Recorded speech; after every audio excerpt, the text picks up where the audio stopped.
Hello everyone, welcome to my channel Ease Learning. This is Monica Sehgal and today I will discuss about NCTE. आज हम बात करेंगे national council for teacher education की।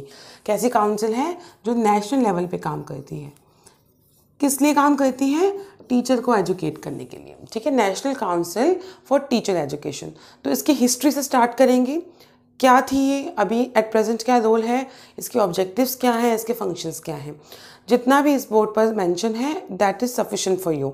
आपका UGC net education paper के लिए जितना भी इंपॉर्टेंट टॉपिक है वो एक सेशन में कंप्लीट हो जाएगा। ठीक है, सभी ऑर्गेनाइजेशन को हम डिस्कस कर रहे हैं। यूजीसी हमने डिस्कस कर लिया है, हमने नेट डिस्कस कर लिया है और आज हम बात कर रहे हैं एनसीटीई की, national council for teacher education की। देखिए, जैसी काउंसिल है वैसा ही नाम है, वैसा इसका मतलब है टीचर एजुकेशन के। टीचर को एजुकेट करने के लिए काउंसिल बनाई गई है। ठीक है, देखिए NCT in its previous status since 1973। अगर इसके प्रीवियस स्टेटस की बात करें 1973 के हिसाब से, तो ये एक एडवाइजरी बॉडी की तरह काम करती थी। कैसी बॉडी थी ये, कैसी ऑर्गेनाइजेशन थी? एडवाइजरी, जो आपको एडवाइस देगी कि क्या रिक्वायरमेंट है टीचर एजुकेशन के लिए, आप क्या क्या कर सकते हैं। किसको एडवाइस कर रही है? For central and state government को। क्लियर, सेंट्रल और स्टेट गवर्नमेंट को एज ए एडवाइजरी बॉडी काम करती थी 1973 में। ओके, देन क्या हुआ कि नेशनल एजुकेशन पॉलिसी आई 1986 में और प्रोग्राम ऑफ एक्शन आया आपका, नेशनल एजुकेशन पॉलिसी आई आपकी 1986 में। उसके जस्ट बाद आया प्रोग्राम ऑफ एक्शन 1992 में। क्लियर, और इस पॉलिसी और प्रोग्राम ऑफ एक्शन में ये बोला गया कि एनसीटी को आप स्टैट्यूटरी बॉडी बनाइए।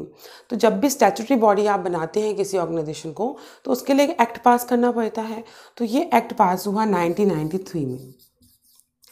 एनसीटीई एक्ट पास हुआ 1993 में और तब जाके 17 अगस्त 1995 को इसे एज अ स्टैट्यूटरी बॉडी बना दिया गया। ठीक है, एक लीगल टर्म दे दी गई इसको। तो देखिए, एनपीसी आपकी नेशनल एजुकेशन पॉलिसी 1986 में, प्रोग्राम ऑफ एक्शन 1992 में आया था। ठीक है, तो उसके स्टैट्यूटरी स्टेटस की बात की इन्होंने। अब उस काम को करने के लिए 1993 में एनसीटीई एक्ट पास हुआ और तब जाके स्टैट्यूटरी बॉडी बनी है 1995 में। अब आप सोचें कि इतना टफ है, कैसे डेट्स याद रखेंगे? तो आप जब सीक्वेंस से चीज़ों को समझेंगे तो आपको लर्न हो जाएंगी। सबसे पहले थी एडवाइजरी बॉडी 1973 में। ठीक है, 73 था। 86 में आपकी नेशनल एजुकेशन पॉलिसी आई, एजुकेशन पॉलिसी का प्रोग्राम ऑफ एक्शन आया, उसमें कुछ चेंजेस किए 1992 में। इसकी वीडियो भी अवेलेबल है क्लास सेशन ये चैनल पर, तो आप जाकर वो देख सकते हैं नेशनल एजुकेशन पॉलिसी से रिलेटेड। तो 1992 में आया, उसके बाद एक्ट पास हुआ जस्ट उसके बाद 1993 में, और स्टैट्यूटरी बॉडी बनने में से और 2 साल लग गए। 1995 में ये स्टैट्यूटरी बॉडी बन गई। तो इजीली आप जब एक चेन बनाएंगे, चीज़ों को कनेक्ट करेंगे, तो आपको ज़्यादा अच्छे से याद होगा। अब बात करते हैं इसके हेडक्वार्टर की, क्योंकि एक ऑर्गेनाइजेशन है तो हेडक्वार्टर होगा। हेडक्वार्टर है इसका न्यू दिल्ली में। और अगर रीजनल सेंटर्स की बात करें तो बेंगलुरु, भोपाल, भुवनेश्वर एंड जयपुर। देखिए, वैसे सब कुछ बी से स्टार्ट है, बेंगलुरु, भोपाल, भुवनेश्वर, जयपुर। इसके 4 रीजनल सेंटर हैं, लेकिन एट प्रेजेंट की अगर कंडीशन की बात की जाए तो बेंगलोर, भोपाल और जयपुर का जो रीजनल सेंटर है उसे शिफ्ट कर दिया गया है अब न्यू दिल्ली में। सिर्फ एक भुवनेश्वर ही एज अ रीजनल सेंटर काम कर रहा है। इसके जो रीजनल सेंटर है वो शिफ्ट कर दिए गए हैं न्यू दिल्ली में। क्लियर, ऑब्जेक्टिव्स एंड फंक्शंस बहुत ही इंपॉर्टेंट है। ऑब्जेक्टिव्स एंड फंक्शंस, उससे रिलेटेड क्वेश्चंस आते हैं। ऑब्जेक्टिव क्या है इसका? To achieve plan and coordinate development. किसकी डेवलपमेंट? टीचर एजुकेशन की। टीचर एजुकेशन प्रोग्राम्स की एक प्लानिंग करके, कोऑर्डिनेशन करके डेवलपमेंट करना। ठीक है, आपका registration of the proper maintenance, regulation of the proper maintenance and standard and norms. क्योंकि टीचर एजुकेशन के लिए है तो कुछ स्टैंडर्ड्स होंगे, कुछ नॉर्म्स होंगे। आपने सुना होगा कि बहुत से ऐसे कॉलेजेस और यूनिवर्सिटीज़ हैं जो बीएड डिग्री कोर्सेज प्रोवाइड करते हैं, जो एक प्रोफेशनल डिग्री कोर्स है। ये क्यों है? Bachelors in education, masters in education, ताकि आप फ्यूचर में टीचर बने तो आपको ये एजुकेशन लेनी है। लेकिन आपको घर बैठ के वो एजुकेशन मिल रही है, रेगुलर कोर्सेज के लिए आपको जाना नहीं, और दैट मीन्स वो नॉर्म्स को, स्टैंडर्ड्स को फॉलो नहीं कर दे। तो उसको कौन रेगुलेट करेगा? एनसीटीई रेगुलेट करेगा। टीचर एजुकेशन प्रोग्राम बनाए गए जिसमें आप एग्जाम्पल के तौर पर ले सकते हैं कि पहले बीएड 1 ईयर की थी, देन इसे 2 ईयर डिग्री कोर्स कर दिया। एमएड भी 1 ईयर की थी, इसे एमएड को भी 2 ईयर डिग्री कोर्स कर दिया, जो कि रिक्वायरमेंट थी उसकी। एमएड का बीएड और एमएड का जो सिलेबस था वो 1 ईयर के लिए सफिशिएंट नहीं था, उसके लिए एटलीस्ट 2 ईयर्स देने थे। और प्रोफेशनल कोर्स है तो इसलिए इतना टाइम देना है। तो कुछ भी आपके टीचर एजुकेशन प्रोग्राम को आपको डेवलप करती है। कौन डेवलप करता है? टीचर एजुकेशन, ठीक है, national council for teacher education. तो ये इसके 3 मेन ऑब्जेक्टिव्स हैं। स्टैंडर्ड्स एंड नॉर्म्स को देखेंगे, कोऑर्डिनेट और मेंटेन करेंगे डेवलपमेंट प्रोग्राम्स को, ठीक है। अब बात करते हैं फंक्शंस की।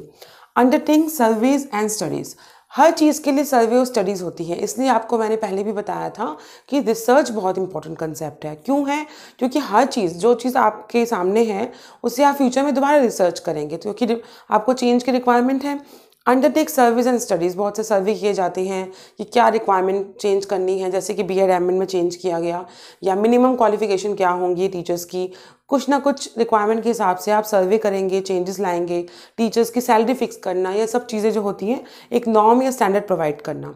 ये ऑर्गेनाइजेशन सिर्फ सैलरी के लिए नहीं है, ये ऑर्गेनाइजेशन सिर्फ आपको नॉर्म्स देगी, स्टैंडर्ड्स देगी टीचर एजुकेशन से रिलेटेड। उनका करिकुलम क्या होना चाहिए, क्या क्या चीज़ें इंक्लूड करनी है।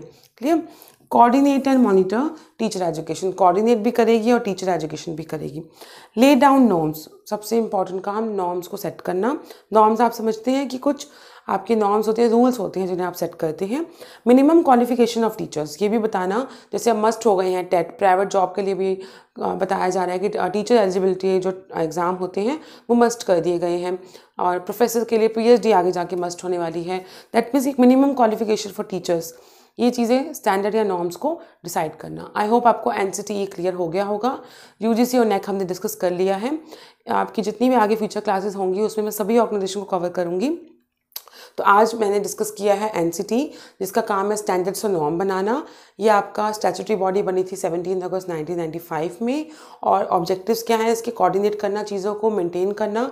स्टैंडर्ड्स को फंक्शंस क्या हैं? सर्वे करना, रिसर्च करना, क्वालिफिकेशन फिक्स करना टीचर की। और टीचर एजुकेशन करिकुलम क्या होगा वो बहुत इंपॉर्टेंट रोल प्ले करता है। तो आई होप आपको सेशन क्लियर हो गया होगा। So please do not forget to subscribe to my channel and hit the bell icon for latest update. Thank you.